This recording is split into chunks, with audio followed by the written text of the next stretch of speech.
Mummy, आप तो कहती हैं कि परी उड़ती है, तो फिर साथ वाली आंटी नबीला क्यों नहीं उड़ती? बेटा, वो परी नहीं, बच्ची। लेकिन पापा तो इसे परी कहते हैं। मम्मी, ला पुत्र, फिर आज उड़ेगी, नाल तेरा प्यो भी।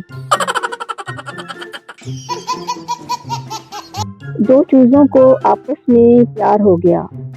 प्यार उम्र के साथ साथ बढ़ता चला गया और जब दोनों चूजे बड़े और जवान हो गए तो इनको पता चला कि दोनों मुर्गे ही हैं। नतीजा, कच्ची उम्र का प्यार, ना आर ना पार। टीचर ने सिगरेट के नुकसानात बताने के लिए एक कीड़ा लिया और सिगरेट के धुएं में रखा तो वो मर गया। टीचर, आपने इससे क्या सीखा? पप्पू, यही सीखा कि सिगरेट पीने से पेट के कीड़े मर जाते हैं।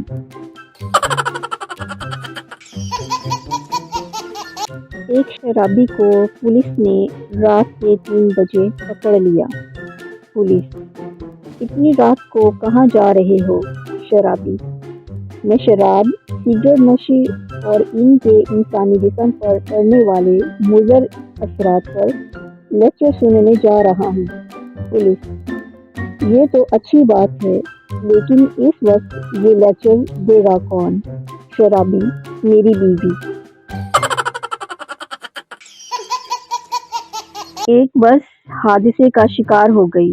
बस में सवार लड़की की टांग टूट गई। लड़की रो रही थी और कह रही थी, हाय मेरी टांग टूट गई। सरदार ने लड़की को रोते देखा तो कहा, कंट्रोल योरसेल्फ प्लीज। सामने इस बंदे को देखो, वो मर गया है लेकिन फिर भी चुपचाप लेटा हुआ है। एक तो तुम लड़कियों में सब्र नहीं। हंसते रहिए, मुस्कुराते रहिए। अल्लाह हाफिज़।